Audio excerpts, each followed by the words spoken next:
자, 오늘 우리에게 주시는 하나님의 말씀은 요한복음 6장 16절부터 21절까지 말씀입니다. 요한복음 6장 16절부터 21절. 자, 같이 읽도록 하겠습니다. 시작. 날이 저물었을 때 예수님의 제자들이 바다로 내려가서 배를 타고 바다를 건너 가버나움으로 가고 있었는데 이미 어두워졌으나 예수께서는 아직 그들에게 오시지 않았다. 그런데 큰 바람이 불어 파도가 일어나니 그들이 노를 저어 시보리 남짓 갔을 때 예수께서 바다 위로 걸어서 배에 가까이 오시는 것을 보고 무서워하므로 예수께서 그들에게 말씀하시기를 나다 두려워하지 마라 라고 하시니 그들이 그분을 배 안에 모셔 들었으며 배는 곧 그들이 가려던 땅에 이르렀다. 아멘. 자, 우리는 지난 주일에 예수님께서 빵 5개와 물고기 2마리밖에 없는 상황에 예수님의 놀라운 이적으로 인해 5천 명 이상이나 되는 수많은 군중들을 배불리 먹이셨던 그 사건을 살펴보았습니다. 그리고 그 이적이, 그 표적이 궁극적으로 의미하는 바는 예수님께서 십자가에서 그분의 몸을 찢으시고 피를 흘리셔서 수많은 영혼들을 먹이실 바로 그 생명의 빵 되신 예수님이심을 보여주는 이적이라는 것을 우리가 알아보았습니다. 자, 오늘 본문은 그 다음에 이어지는 내용입니다. 14절을 보니까 사람들은 예수님께서 행하신 그 놀라운 표적을 보고 말로는 설명이 안 되는 그 기적을 보고 당연히 사람들이 놀랬음을 나타내고 있습니다. 그런 일을 눈앞에서 본 군중들은 어떻게 반응했습니까? 예수님을 칭송했습니다. 이분이야말로 참으로 세상에 오실 그 선지자이시다. 군중들이 이렇게 하나같이 외친 이 말은 단순한 칭송이 아니었습니다. 이 말은 구약적인 의미를 가지고 있는 말이었는데, 즉 이분이야말로 메시아시다 하는 의미를 갖고 있는 말입니다. 구약의 신명기를 보면 하나님께서 모세의 입을 통해 메시아에 대한 예언을 주십니다. 신명기 18장 15절에 여호와 내 하나님께서 너와 내 형제 가운데서 나와 같은 선지자 하나를 너를 위하여 세우실 것이니 너는 그의 말을 들어라 라는 이 말씀이 있습니다. 유대인들은 대대로 이 말씀을 메시아에 대한 예언의 말씀으로 이해했습니다. 장차 모세와 같은 위대한 지도자가 올 것이다. 하나님께서 보내신 메시아가 올 것이다. 그런데 지금 예수님께서 행하신 이 놀라운 이적을 보니까 이분이야말로 하나님께서 보내신, 하나님께서 말씀하신 그 선지자가 맞구나 하고 군중들은 당연히 생각했을 것입니다. 이렇게만 보면 이 수많은 사람들이 오병이어의 기적을 통해서 단번에 다 구원받은 것처럼 보입니다. 여러분 봐보십시오. 예수님의 사역의 목적대로 지금 분명히 사람들이 예수님을 메시아로서 받아들이고 있지 않습니까? 예수님을 하나님으로부터 온 선지자, 하나님께서 보내신 분이라고 지금 여기고 있지 않습니까? 그렇다면 예수님은 지금 목적을 달성하신 것이 아닙니까? 그러나 성경은 어떻게 말씀하고 있습니까? 예수께서는 그들이 와서 자기를 억지로 데려다가 왕으로 삼으려는 것을 아시고 혼자서 다시 산으로 떠나가셨다. 그들이 와서 자기를 억지로 데려다가 왕으로 삼으려는 것을 아시고 라고 말씀하고 있습니다. 여기서 이 억지로라는 말이 중요합니다. 정말로 그들의 믿음이 만약 진실된 것이었다면 여기에 억지로가 아니라 믿음으로가 나왔어야 맞습니다. 하지만 억지로라는 것은 그저 육신적인 동기에서 우격다짐으로 예수님을 자기들의 왕으로 세우려 했다는 뜻입니다. 만약 그들이 진정으로 예수님을 하나님의 아들로서 여겼더라면 그들은 가장 먼저 바로 그 하나님의 아들 앞에 죄인으로서 엎드려야 맞습니다. 내가 어찌해야 할꼬?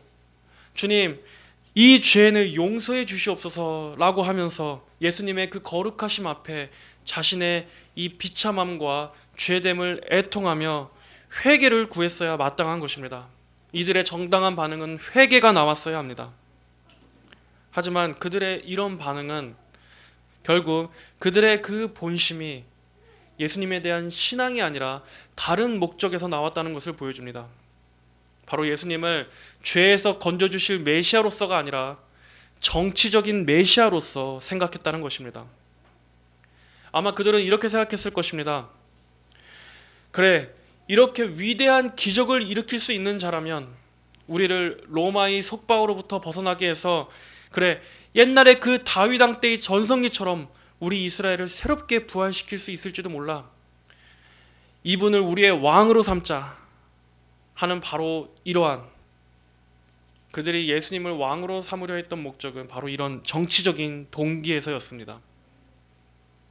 그들은 그 목적 외에 죄로부터의 용서나 또는 구원이나 하는 것들에 대해서는, 그러한 영적인 필요에 대해서는 전혀 원치도 않았고 알지도 못했습니다. 그들은 자신들이 진정으로 해방을 받아야 할 것은 국가적인 독립이 아니라 영적인 자유와 구원이라 한다는 것을 전혀 보지 못했던 것입니다. 그런 그들의 마음을 예수님께서는 당연히 아셨습니다. 사람의 마음 안에 있는 것들을 예수님은 아십니다. 그들은 예수님을 왕으로, 그리고 권위자로, 머리로, 주권자로 삼겠다고 말했지만, 그리고 또 그들은 그러한 열성도 가지고 있었지만 예수님께서는 산으로 떠나가셨다라고 말씀합니다. 예수님께서 산으로 가셨다라는 것은 홀로 기도하시러 가셨다는 뜻입니다. 이렇게 많은 이들이 한마음 한뜻으로 예수님께 나아왔음에도 불구하고 예수님은 그들의 믿음을 인정하지 않으시고 오히려 떠나셨습니다. 누구라도 내게 나아오는 자는 결코 밖으로 내쫓지 않을 것이다 말씀하신 그 예수님께서 떠나신 것입니다. 여러분, 마찬가지입니다. 예수님께 나아온다고 해도, 그리고 심지어 그분을 왕으로까지 삼겠다고 말한다 할지라도 그것만으로 우리는 참된 믿음이라고 쉽게 판단할 수는 없습니다. 정작 그 안에 어떠한 동기로서 나아왔는지를 면밀히 살펴봐야 하는 것입니다. 오늘날에도 많은 사람들이 쉽게 신앙을 갖습니다. 너무나도 쉽게 예수님을 믿는다라고 말합니다. 하지만 과연 어떠한 동기로 믿고 있습니까? 우리는 정직하게 스스로 자신을 잘 살펴봐야 합니다. 예수님을 믿으면 복받기 때문입니까? 예수님을 믿으면 그 어떠한 우환도 없고 다 형통하고 사업도 잘 되고 또 자식들도 잘 되고 또 좋은 직장에, 좋은 결혼에, 그러한 모든 삶의 형통이 보장되기 때문입니까? 아니면 단순히 어떠한 병 고침이나 당장 급한 문제 해결만을 위해서 예수님께 나온 것은 아닙니까? 아니면 신앙생활을 하는 것이 그저 자신의 정신 건강에 유익하기 때문에, 교회에 다니는 것이 나를 좀 더 긍정적이고 밝게 만들어주기 때문에 나온 것은 아닙니까? 아니면 교회에서 더 많은 인맥을 쌓기 위해서, 또 누군가 사람을 사귀기 위해서 나온 것은 아닙니까? 이렇게 다양한 종류의 목적을 가지고 교회에 나온다 할지라도 정작 그 마음의 동기가 잘못된 동기로 나온다면, 예수님께 아무리 나온다 할지라도 예수님은 떠나십니다. 진정으로 만나주시지 않습니다. 예수님을 진정한 영적인 필요에 의해서 찾아와야 합니다. 자신이 정말로 비참하고 결핍된 죄인이라는 것을 알고 그 상태로부터 건져주실 주님으로서 그분을 갈망해야 하는 것입니다. 예수님께서는 그러한 상하고 애통한 심령으로 나오는 자들만 진정으로 만나주십니다. 그러한 자들에게 예수님께서는 오십니다. 정말로 자기 자신의 의에 대해서 철저히 절망한 사람만이 예수님의 은혜를 입는 것입니다. 주님, 저는 그동안 하나님 없이 살아왔습니다. 하나님 없이 살아온 제 인생의 모든 것은 전부 실패할 수밖에 없었습니다. 주님, 이제는 저희 자신의 모든 의를 포기하고 예수님께 제 자신을 전적으로 넘겨드리겠습니다. 그동안 제가 왕되었던 자리에서 이제 내려와서 예수님이 저희 왕이 되어 주십시오.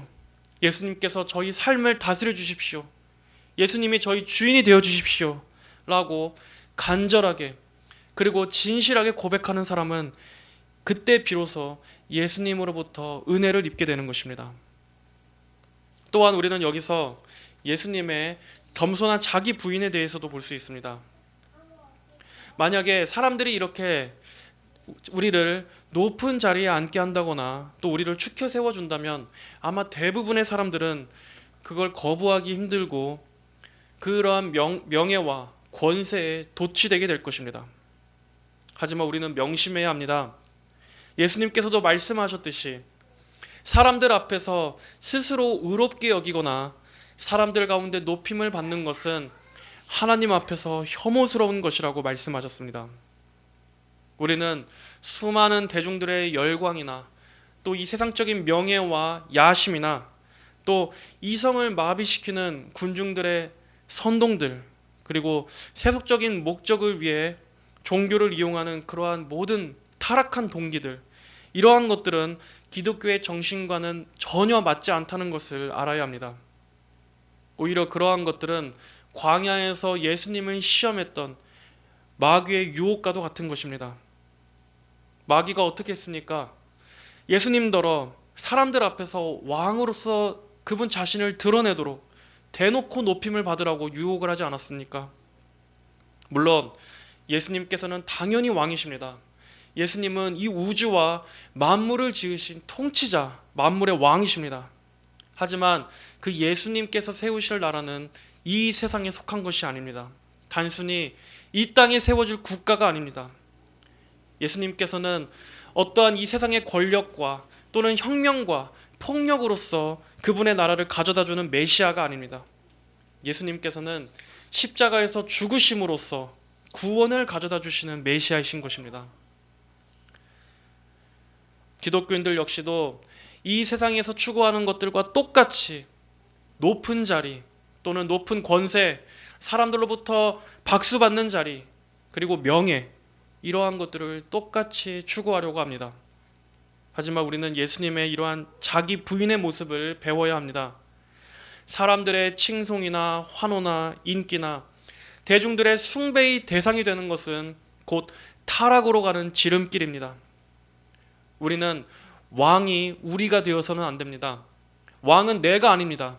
오직 하나님께서만 그분의 합당한 영광과 존귀를 받으셔야 할 뿐입니다.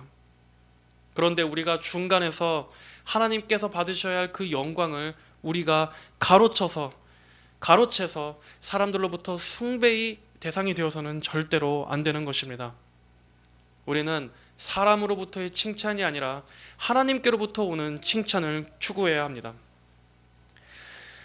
자, 다시 본문으로 돌아와서 예수님께서는 사람들의 그런 헛된 열정을 뒤로하시고 홀로 기도하시러 산으로 가셨습니다.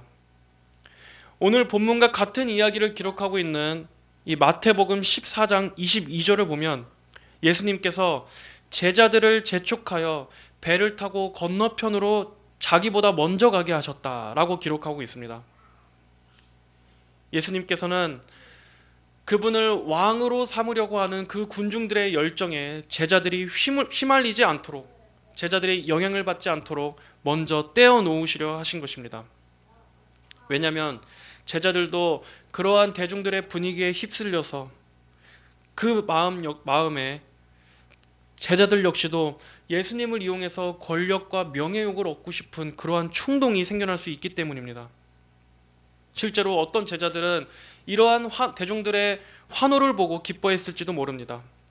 그만큼 아직 제자들조차도 예수님을 온전히 알지 못했고 또 예수님을 하나님의 아들로서 믿는 믿음이 아직 어렸기 때문입니다. 예수님께서는 그걸 아셨기 때문에 제자들로 하여금 먼저 가게 하셨습니다. 자, 그럼 오늘 본문 16절, 17절 말씀을 보겠습니다.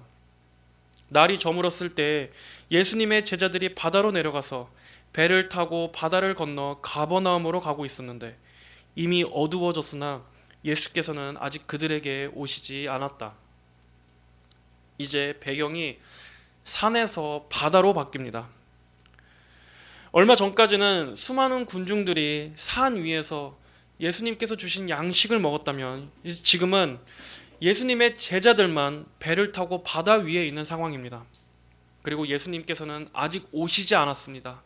그들과 함께 계시지 않고 제자들만 있습니다.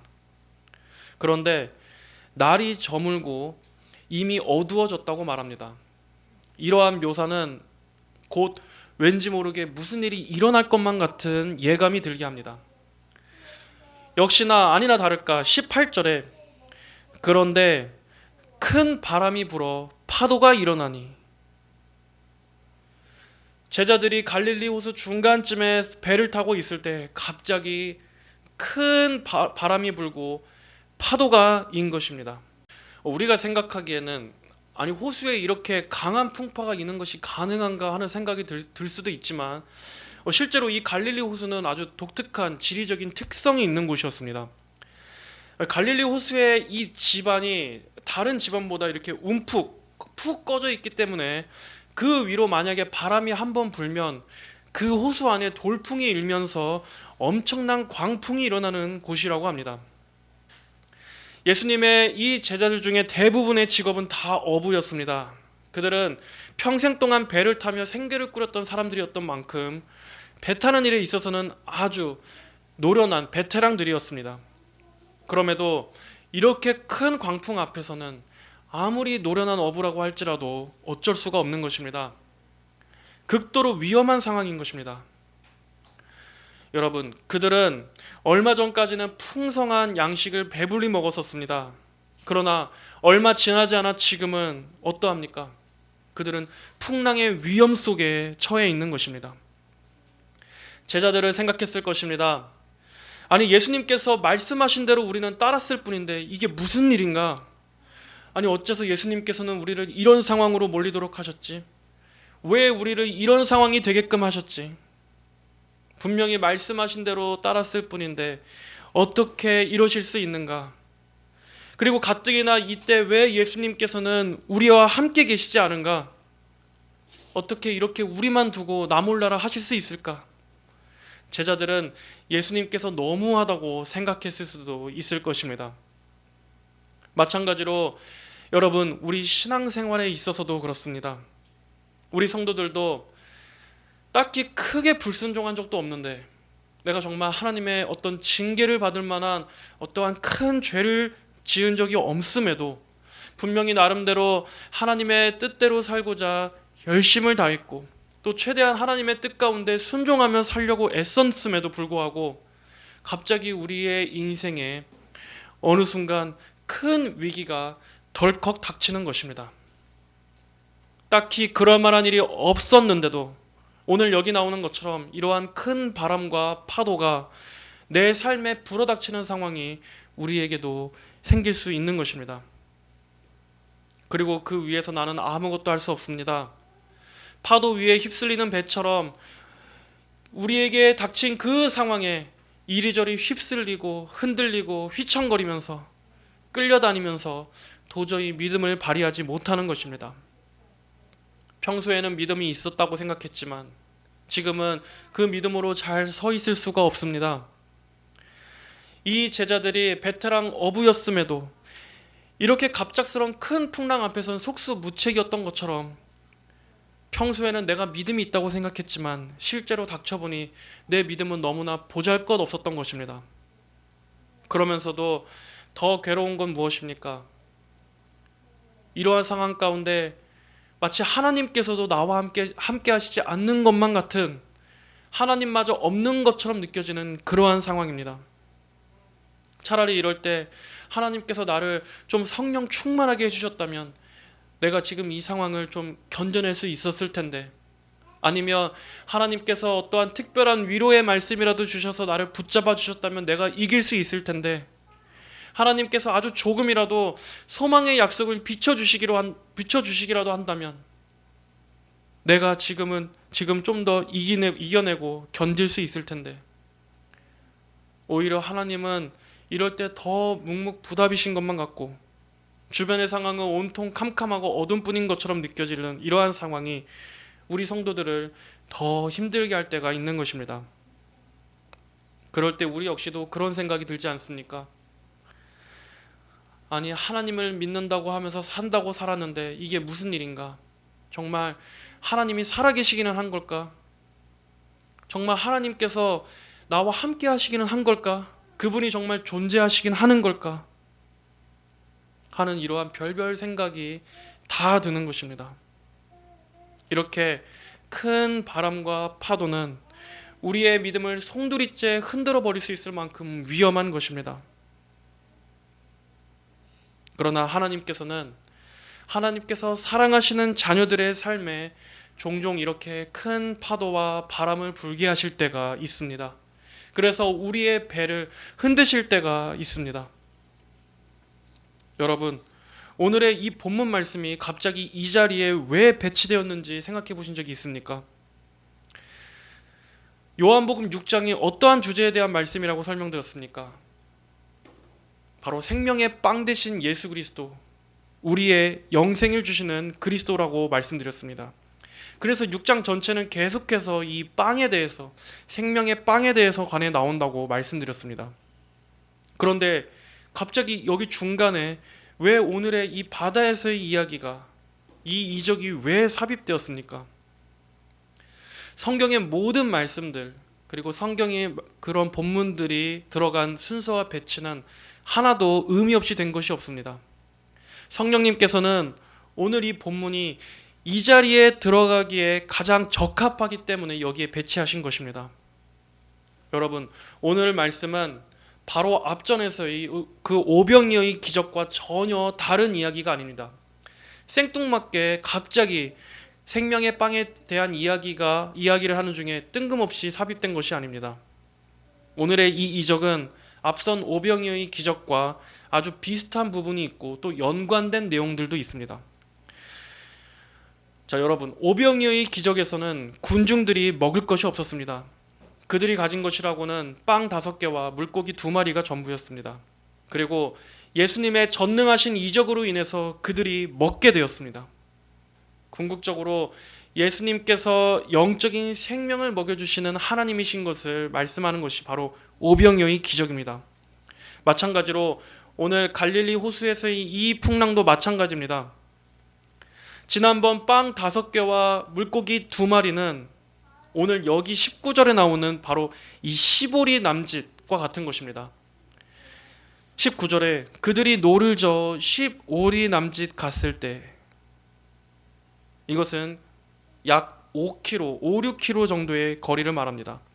아무리 노련한 어부라고 해도 이러한 풍랑에서는 겨우겨우 노를 저어도 겨우 5, 6km 정도밖에 갈 수 없었던 것처럼, 이렇게 사람이 아무리 노력해도 가진 것이라고는 이것밖에 없는 이 빵 5개와 물고기 2마리 같이 사람의 힘으로는 도저히 해결할 여력이 없는, 아무것도 해결할 수 없는 공경, 이렇게 두 가지 상황 다 하나님 앞에서 우리 인간의 무력함을 말씀하는 것입니다. 그리고 둘 다 똑같이 하나님의 전능하심에 의해 구원을 받습니다. 답은 하나님만이 사람을 건지실 수 있다 하는 것입니다. 바로 앞에서 5,000명이 먹을 식량이 없어서 굶주리고 허기진 상황처럼 오늘의 이 폭풍 역시도 하나님의 말씀을 성취하기 위해 준비된 것입니다. 어쩌다 보니까 갑자기 식량이 떨어진 것이 아니라 그 일이 우연이 아니었던 것처럼 오늘 이 일 역시도 하나님의 역사를 보여주시기 위해 모든 것이 영원 전부터 이미 예정된 이 바람과 파도 역시도 예수님의 주 되심을 나타내기 위해 준비된 것입니다. 결코 우연이 아닙니다. 큰 바람이 일고 파도가 일어나기로 계획하신 것입니다. 그것도 어두운 밤에, 제자들만 홀로 있었던 그 밤에 이 모든 것이 일어나기로 하나님께서는 계획하신 것입니다. 이처럼 오병이어의 기적과 무리를 거르신 예수님에 대한 이적, 이 두 가지 모두 역시 인간의 무력과 곤경과 궁핍을 다루고 있습니다. 이러한 점에서 두 이야기가 상황과 배경은 다르지만 의미하는 내용에 있어서는 판박이라고 할 수 있습니다. 또한 우리는 이러한 부분도 생각해 봐야 합니다. 성도가 하나님께로부터 은혜를 받고 생명의 양식을 먹었다면 이제 그 후에는 곧이어 큰 풍랑이 일 것도 각오하고 있어야 한다는 것을 말입니다. 신앙생활은 하나님께서 우리를 다양한 상황 속에 두심으로써 단련되는 것입니다. 하나님께서는 우리 성도들을 다양한 상황으로 몰아가십니다. 때로는 불 가운데로 걷게 하시고 또 때로는 물 가운데로 지나가게 하십니다. 그리고 하나님께서는 그때마다 때로는 아주 가까이 우리 곁에 함께 하실 때도 있지만 또 때로는 아주 긴 시간 동안 하나님의 부재를 경험하게 하실 때도 있습니다. 여러분, 우리 개인적인 경험을 한번 생각해 보십시오. 예수님을 처음 믿었을 때, 그때 우리는 하나님께서 너무나 실제적으로 우리 곁에 가까이 계시는 것처럼 정말 영적으로 그분을 가까이 누렸습니다. 매일매일이 하나님의 사랑으로 충만하고 하나님을 생각할 때마다 우리의 가슴이 뜨거웠습니다. 하나님이라는 이름을 우리가 마음속으로 생각만 해도 우리는 그분에 대한 사랑이 너무나 타올라서 하나님과 대화하기를 갈급해하고 하나님께 교제하기를 너무나 즐거워했습니다. 정말 하나님께서 살아계신 것을 부인할 수 없을 정도로 하나님의 임재를 너무나 가까이 누렸습니다. 그리고 그때는 우리가 하나님께 기도하는 것마다 하나님께서 얼마나 확실하게 들어주셨습니까? 얼마나 놀랍도록 신속하게 응답해 주셨습니까? 우리가 그다지 구하지도 않은 것들임에도 불구하고 하나님께서는 우리가 잠깐 동안 생각한 것들조차도 이거는 하나님께서 하신 것이라고 분명히 고백할 수밖에 없을 만큼 너무나 확실하고 분명하게 그분의 존재를 드러내 주셨습니다. 하지만 그러다가 이제 우리의 신앙이 점점 더 자라고 성숙해지면 그때는 하나님께서 어떻게 하십니까? 예전처럼 그렇게 친밀하게 우리 가운데 함께 해주시지 않습니다. 물론 우리 성도들의 마음이 식어서 하나님께서 그 얼굴을 가리시는 경우도 있지만 이거는 그러한 경우와는 다른 것입니다. 우리가 특별하게 하나님과의 관계에 문제가 없음에도 불구하고 하나님께서는 때때로 의도적으로 그리고 섭리적으로 그분의 얼굴을 가리시는 것입니다. 그럴 때 우리는 당황해합니다. 아니, 옛날에는 하나님께서 정말 너무나 가까이 계신 것만 같았는데 왜 지금은 그때만큼의 사랑이 느껴지지 않지? 그때 그 하나님은 지금 어디에 가 계신 걸까? 왜 이렇게 내 신앙이 지금 메마르고 하나님과 아무런 교제가 없는 것처럼 느껴질까? 이러한 갈급함에 빠질 때가 있습니다. 하지만 여러분, 그러한 하나님의 섭리는 마치 아버지와 자녀와의 관계와 같은 것입니다. 자녀가 어렸을 때는 아빠가 자녀의 손을 붙잡고 항상 같이 걸어갑니다.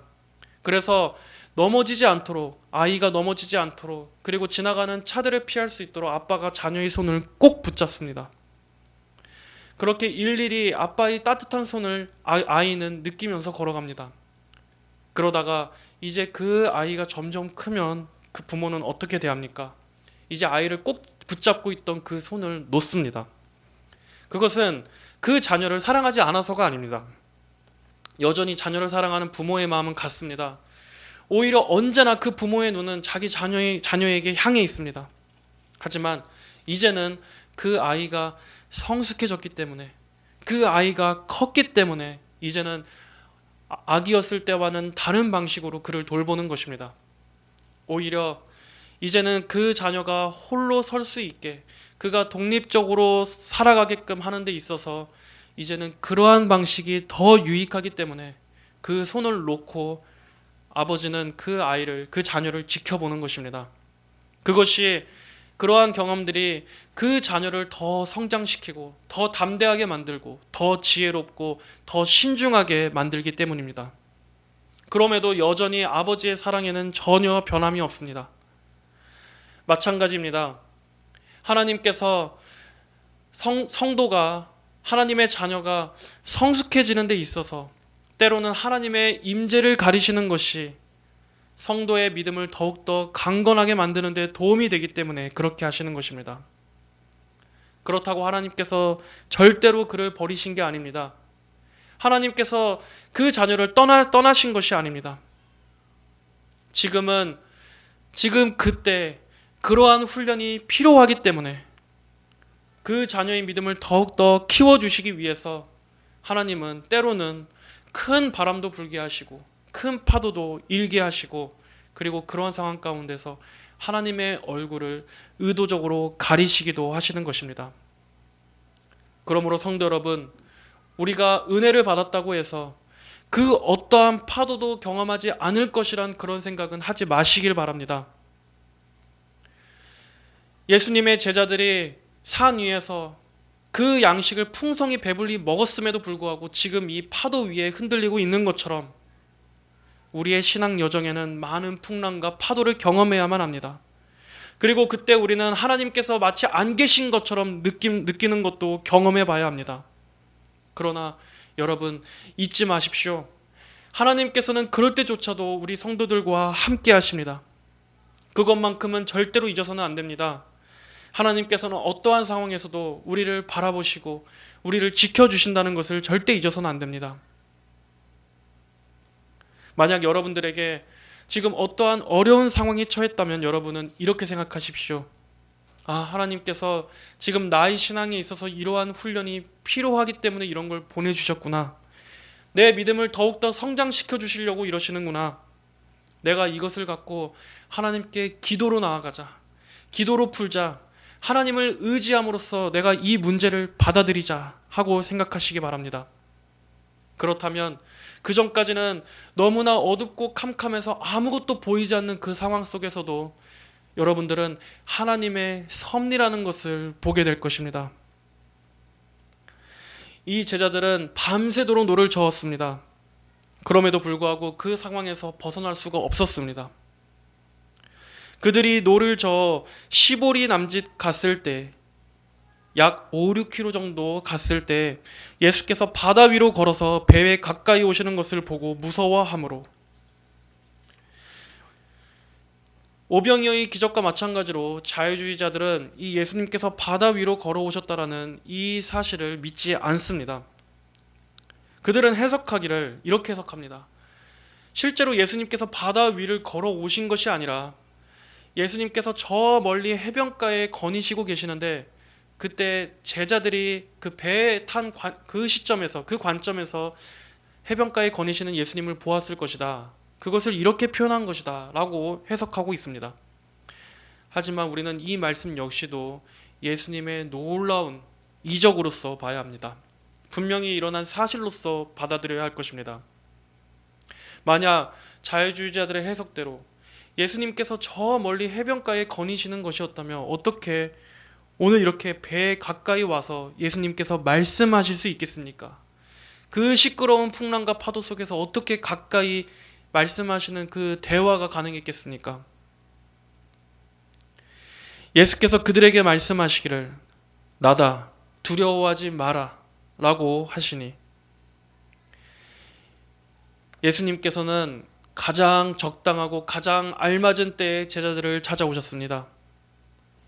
이렇게 하나님께서는 감당할 수 있는 시험을 주십니다. 하나님은 모든 시험의 종료와 때와 시기와 한계와 수단과 방법들을 다 정해놓고 지혜롭게 계획하십니다. 하나님은 파도가 일 때를 정하시고 그 풍랑 가운데에서 만나러 오실 때를 정해주시고 그리고 그 파도를 잠잠하게 하실 때를 다 정해놓으셨습니다. 예수님께서 제자들에게 오셔서 가장 먼저 하신 말씀이 어떤 말씀이셨습니까? 나다 두려워하지 마라 라는 말씀이었습니다. 예수님께서는 어둠 속에서 두려움에 떨었을 제자들을 먼저 안심시키십니다. 여기서 예수님께서 말씀하신 이 나다 라는 헬라어 에고 에임이라는 말은 나는 무엇이다 라는 뜻입니다. 이 말의 의미에도 구약적인 배경이 있습니다. 구약의 출애굽기 3장 14절에서 모세가 불타는 떨기나무에서 하나님의 그 위엄 있는 음성을 들었을 때 하나님께서는 뭐라고 말씀하셨습니까? 나는 나다 라고 말씀하셨습니다. 즉 이 말은 나는 스스로 있는 자다라는 말입니다. 하나님이시라는 말인 것입니다.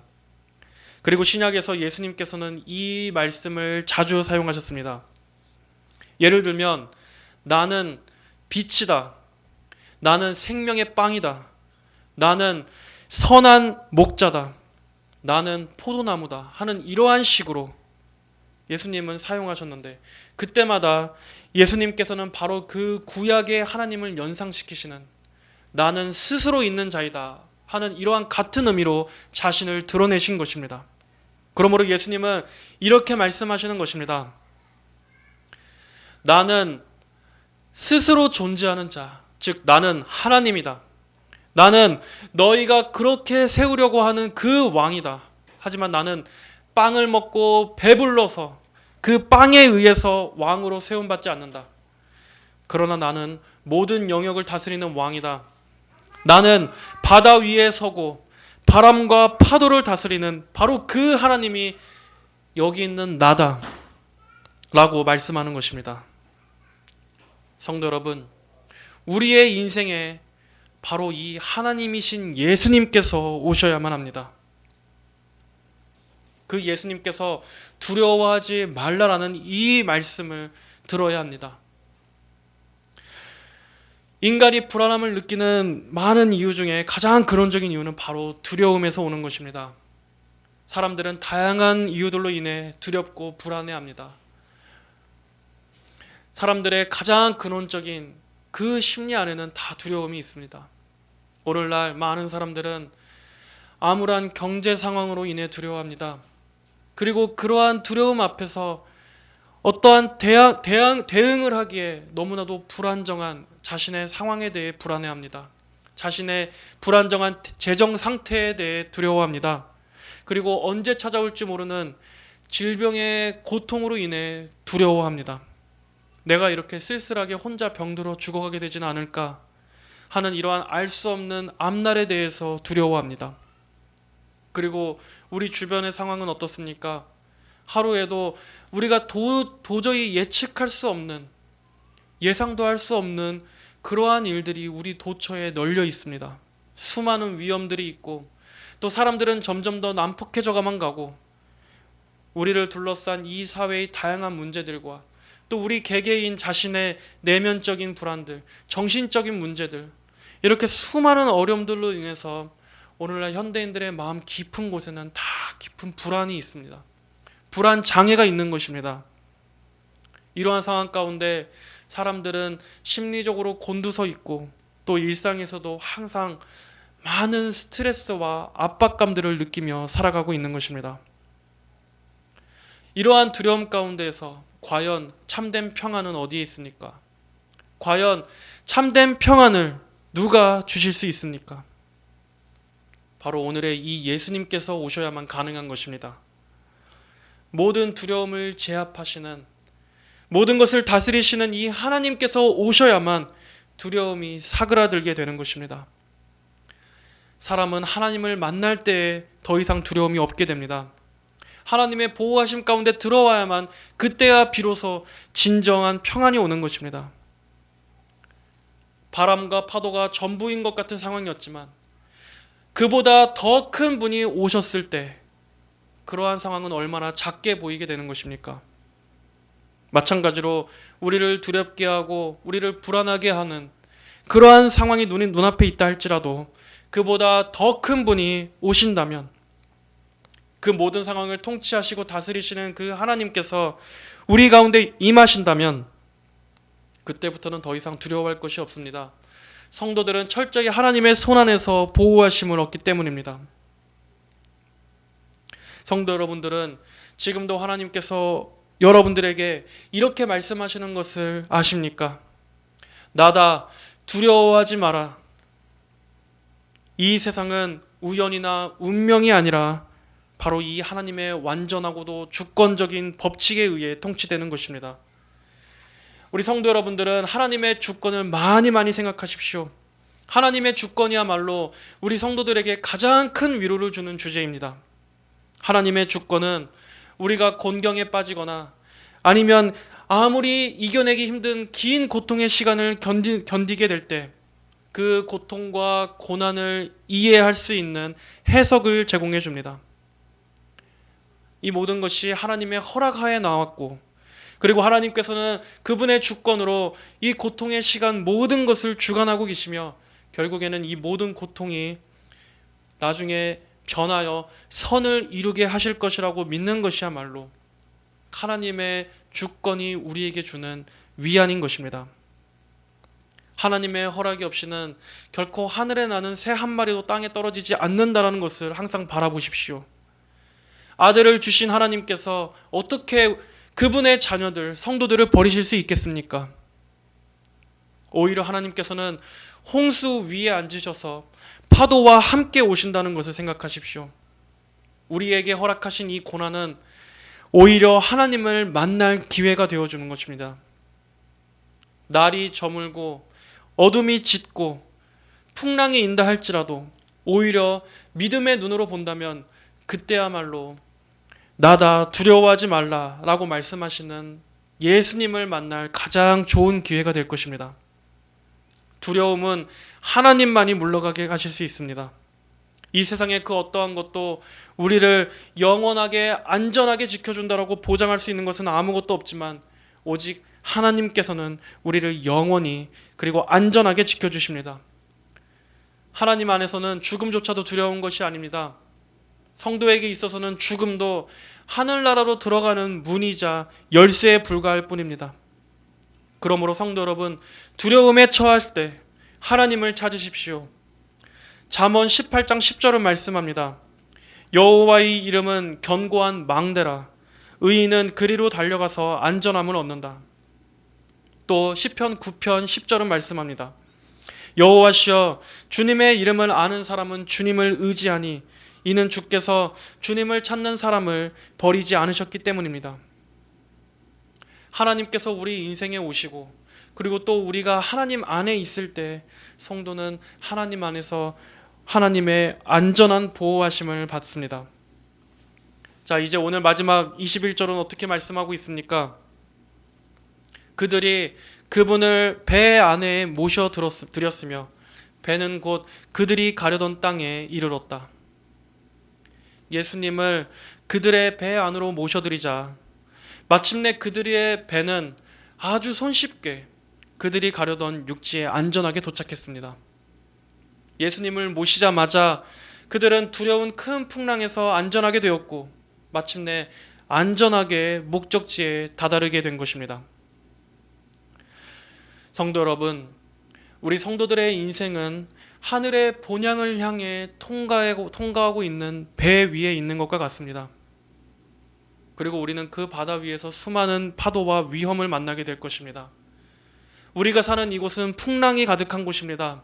그리고 우리들은 날마다 흔들리는 배 위에 있는 것만 같습니다. 그리고 온 사방이 어둠으로 캄캄합니다. 이 세상 신인 마귀가 주관하고 있는 이 세상에서의 삶은 이렇게 흔들리고 휩쓸리고 풍랑과 바람이 있는 곳입니다. 하지만 그러나 성도 여러분, 그리스도를 여러분의 배 위로 모셔드리십시오. 그리스도를 모셔드리는 삶이란 예수님을 내 전부로 삼는 것입니다. 그리고 예수님께 나의 전부를 의탁하는 것입니다. 우리 인간은 약한 존재입니다. 하나님께서 보내시는 풍랑을 이겨낼 수 없습니다. 우리의 힘으로는 결코 오늘 이 말씀에서와 같이 시보리 남짓 갈 뿐입니다. 우리의 힘으로는 결코, 사람의 힘으로는 결코 이 바람과 파도를 이길 수 없습니다. 그러나 우리의 인생의 배의 키를 예수님께 내어드리고 예수님의 인도하심에 우리를 의탁한다면 그때 예수님께서는 우리를 인도하십니다. 성도들의 삶을 그분께서 다 보존해 주실 것입니다. 예수님만 함께 해 주신다면 우리 성도들은 예수님의 품에 안기어서 천국이라는 목적지에 안전하게 도착하게 될 것입니다. 제자들은 예수님을 그들의 배 안으로 모셔드렸지만 사실 예수님의 품 안에 그들이 안긴 것입니다. 우리는 하나님 안에 있다는 것이 얼마나 영원히 안전한 것인지에 대해서 우리는 알아야 할 만큼 더 알아야 합니다. 시편 48편 14절은 이 하나님은 영원히 우리의 하나님이시니 그가 우리를 죽을 때까지 인도하시리로다 라고 말씀하고 있습니다. 하나님은 우리를 영원히 보호해 주시는 분이십니다. 하나님의 보호에는 결코 끝이 없습니다. 만물보다 크신 이 세상 모든 만사를 다스리시는 그 하나님 안에 있다는 것이 얼마나 큰 위로인지를 아시기 바랍니다. 만약 그것을 정말 우리가 믿음으로 믿는다면 우리는 정말 두려워할 이유가 없는 것입니다. 하나님은 단 한 명의 성도도 잃지 않으시고 모든 성도들이 다 천국에서 하나님이 예비하신 그 안식을 누리도록 무사히 안착하게 하실 것입니다. 시편 107편 28절로 30절은 어떻게 말씀합니까? 그때 그들이 고통 중에 여호와께 부르짖으니 주께서 그 고난에서 그들을 이끌어내셨다. 주께서 폭풍을 잠잠하게 하시니 파도가 잔잔하게 되었다. 그것들이 조용해지니 그들은 기뻐하고 그들이 바라던 항구로 주께서 그들을 인도하셨다. 세상이 아무리 위협적으로 보인다 할지라도 그 어떠한 강한 바람과 파도도 예수님께서 계신 배를 뒤집을 수 있는 것은 아무것도 없습니다. 하나님 안에 있는 성도를 집어삼킬 수 있는 위험은 아무것도 없습니다. 사람들은 저마다 이 배에 바로 이 그리스도께서 없기 때문에 두려운 것입니다. 그리스도께서 계시지 않은 배는 파도에 넘어갈 수밖에 없습니다. 그리고 노젓는 우리의 힘도 언젠가는 빠지게 될 것입니다. 아무리 베테랑 어부도 대책 없이 당할 수밖에 없게 됩니다. 그러나 예수님은 어떠한 분이십니까? 예수님은 바다를 걸어오시는 분이십니다. 그리고 그 바다를 꾸짖어 잠잠케 하시는 분이십니다. 그리고 마침내 우리가 가야 할 최종적인 목적지인 저 영원한 하늘에 있는 집까지 우리를 안전하게 이르게 하시는 분이십니다. 성도들은 지금 하늘에 있는 영원한 천국을 향해 나아가는 중입니다. 그리고 우리는 혼자가 아니라 우리의 배 위에 예수님께서 타고 계십니다. 우리에게 일어나는 모든 일들의 과정과 그 모든 일들의 끝, 그 결과들과 그 모든 과정들이 바로 의로우시고 신실하시고 사랑이 넘치시는 그 하나님의 손 안에 있다는 것을 바라보십시오. 하나님의 모든 섭리는 다 이 하나님의 사랑에서 나온 것이라는 것을, 그 사랑에 뿌리 내리고 있다는 것을 성도들은 바라보시고 어떠한 상황 가운데서도 우리가 주님 안에 있다는 이 사실에서 위로를 발견하십시오. 마지막으로 이사야 43장 1절로 3절의 말씀입니다. 야곱아, 이제 너를 창조하신 여호와께서 말씀하신다. 이스라엘아, 너를 지으신 분께서 말씀하신다. 너는 두려워하지 마라. 내가 너를 구속하였고 네 이름을 불렀으니 너는 내 것이다. 네가 물 가운데로 지나갈 때 내가 너와 함께 할 것이며 강을 건널 때 그것이 너를 덮치지 못할 것이다. 네가 불 가운데로 지나갈 때에도 네가 타지 아니할 것이고 불꽃이 너를 사르지 못할 것이다. 이는 내가 여호와 네 하나님이며 이스라엘의 거룩한 자이며 내 구원자이기 때문이다.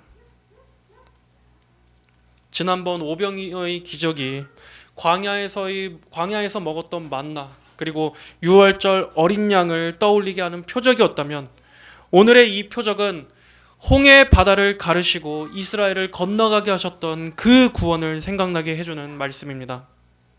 성도 여러분들은 예수님께서 바다를 가르시고 바다 위에 걸어오시는 분이심을 바라보십시오.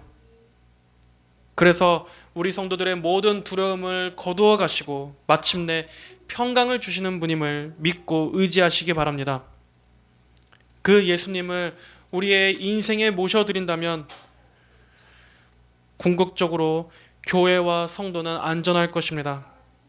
그 영원한 천국의 영광까지 우리 성도 여러분들과 성도 여러분들은 예수님과 함께 하시기를 주님의 이름으로 축복합니다. 다 함께 기도하겠습니다.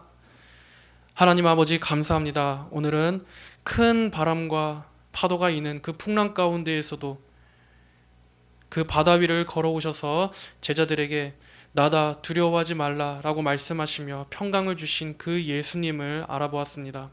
그리고 그 예수님을 그들의 배 위에 모셔드리자 그들이 안전하게 목적지에 다다를 수 있었던 이 이적을 살펴보았습니다.